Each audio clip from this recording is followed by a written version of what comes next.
And we should be live. So, this is the block of wood I'm going to be working it with today. The first step will be to make it into somewhat of a cylinder. Then I probably should have done the making into a cylinder part before I started streaming.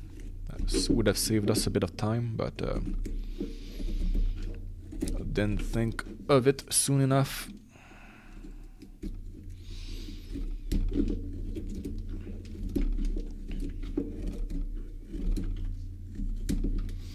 I tried to see if I could buy a similar piece of wood already into cylinders so that I maybe don't waste as much wood, but doesn't look like there's anyone selling them, so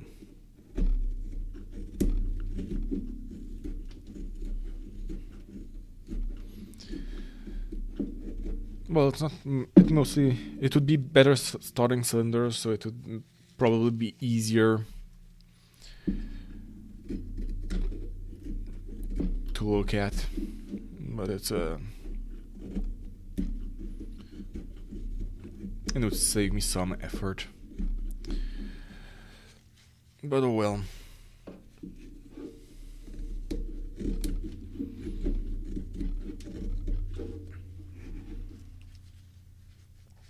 It's all about just breaking the corners, just so that I don't hurt my hand doing that. So yeah, I have a big carving project planned, but before I do it, I want to test part of what I'm planning on using on this project, on the bigger project. So I'm doing this smaller sculpture before that, so I can get a feel of how it feels to use the technique I plan on using. Basically, I'm going to be using my rotary tool to do some texture work on the finished piece, but I think that could be long and annoying. I'm hopeful that I'll find it zen and relaxing, but before I actually try to do it, I won't know. And since the bigger project has a lot of surface that would have to be treated with that texturing, I don't want to risk starting to do it on that piece and then finding out halfway that I actually hate doing that texturing, and then having either a half-finished piece or a piece that I feel miserable trying to finish. So to make sure that that won't happen, let's test it on a smaller piece of wood. And it'll also, by the by, test the look of the texturing, if it's worth it to even try to do that kind of texturing. Maybe that project doesn't need that kind of texturing, even though it feels necessary right now because of how I've thought of that project. Maybe that's excessive, so I'll have to try it to find out if it pops as much as I think it will, if it changes the texture of the wood enough for my taste, things like that. I'm quite excited to try.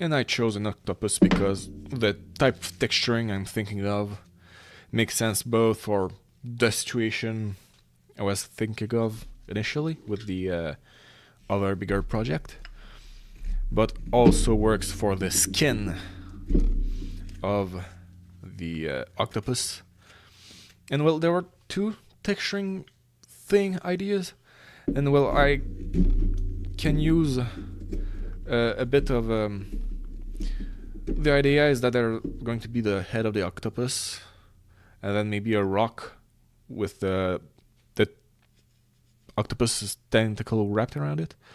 So I'm going to be able to attempt the rock texturing on that as well. So it's a project with many tests at once. It's really hard to carve. It seems there's a knot or something here. It feels harder to carve than usual.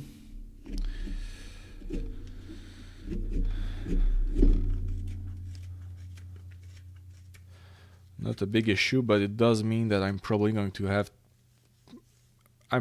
going to go as far as I was planning on this project today, because because it's going to be harder to carve than planned.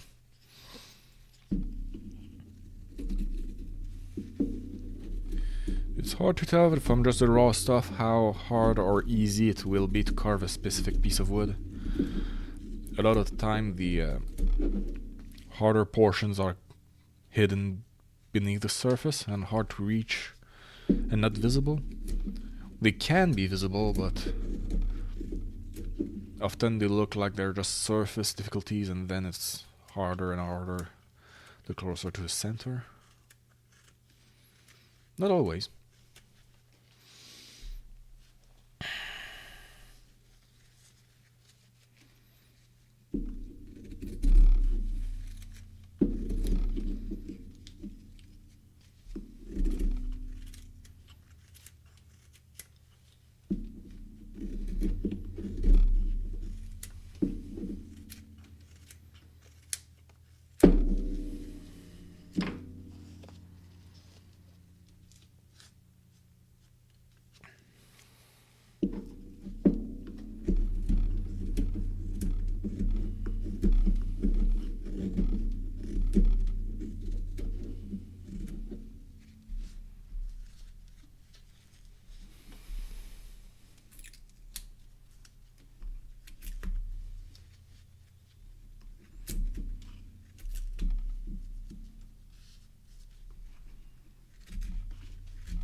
As always, I don't really care about this initial cylinder.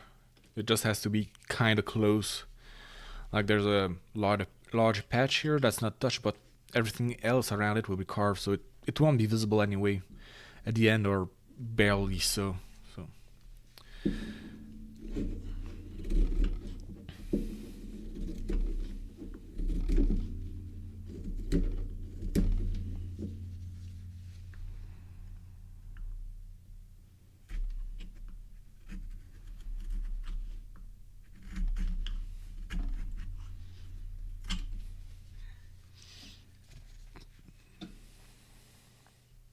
I didn't break this corner? Alright.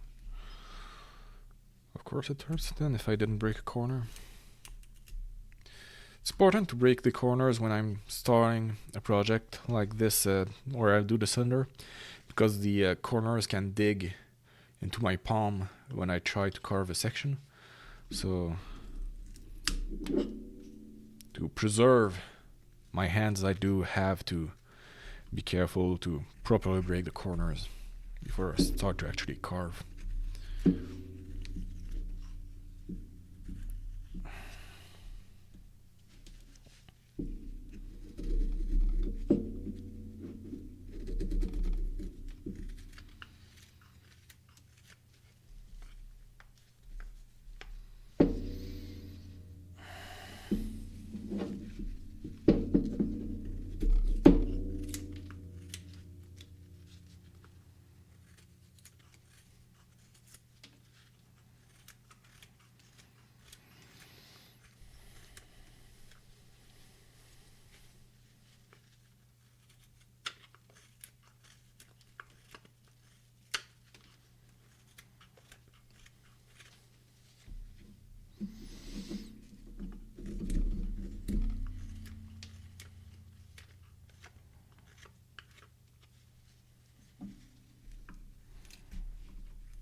Alright.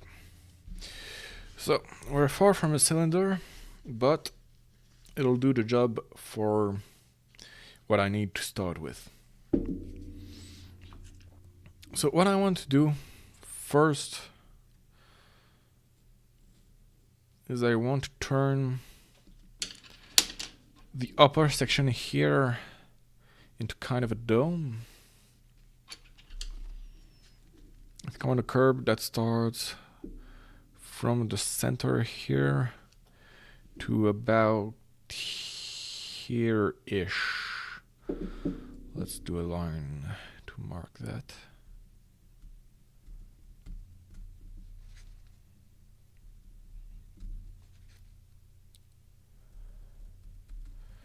For the top of the head of the octopus. octopus.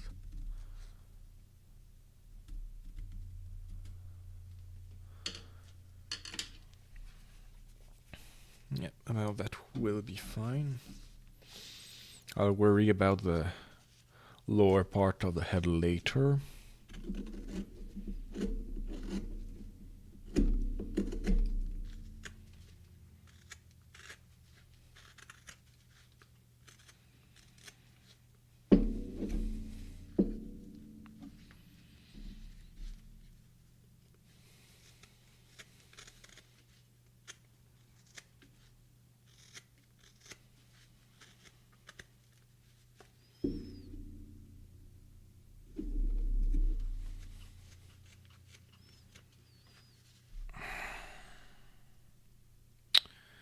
Is there a better tool for this job?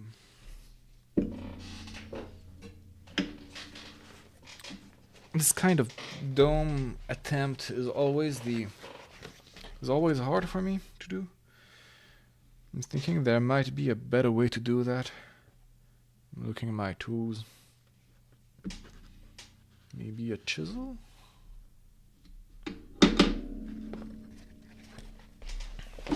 Maybe this will work better. Doesn't have the same. I think that'll work.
Yeah, that looks like it works.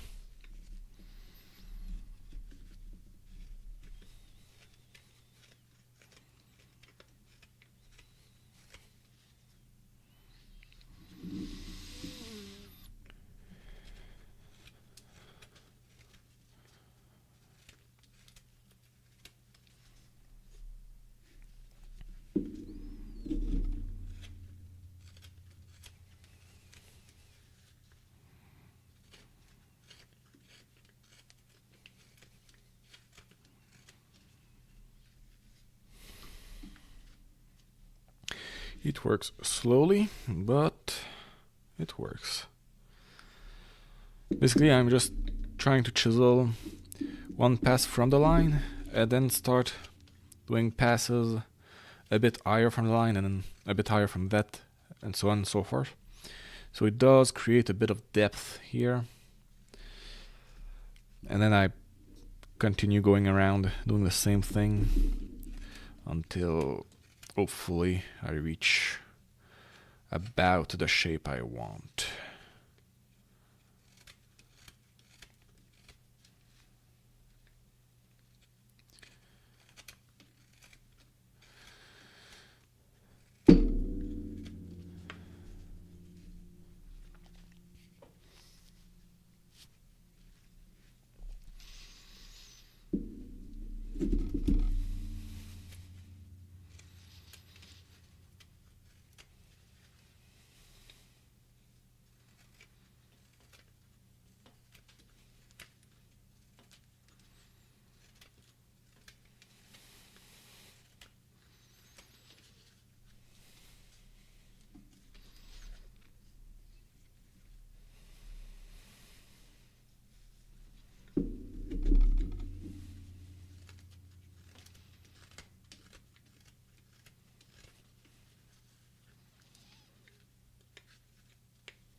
Seems like it works best on corners.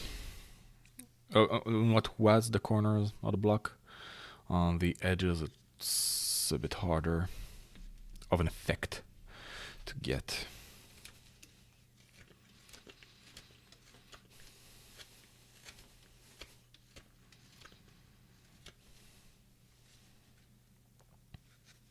But it can be done. That's the important part.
It's far from perfect. I would like the curve to be more pronounced at the top a bit, but I think that's the best I'm going to be able to get. So now I want to dip. I want a dip that's kind of straight here. But I want to end here, I think, to leave myself enough room for the tentacles. So let's see, it dips here about, and then we go out, skirt about here.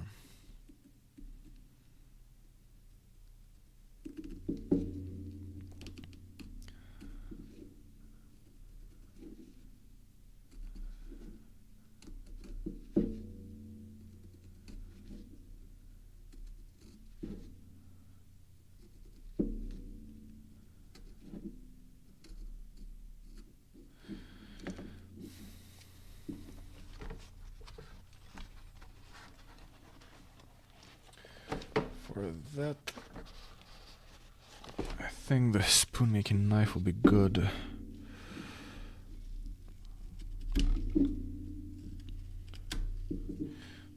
Maybe closer to the end.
I think that's going to have to be it for today. I didn't make nearly as much progress as I would have liked, but that was rough on my hands. I think that wood is, you can see from the color, it's not to the point of being a knot in the wood, but it is definitely rougher to carve than what I'm used to. And I have not carved for a bit. I'm a bit out of practice, so I might have held the knives not ideally. So before I hurt myself, let's just call it quits for today. So yeah, thank you very much for watching. Feel free to come by whenever you want. Bye.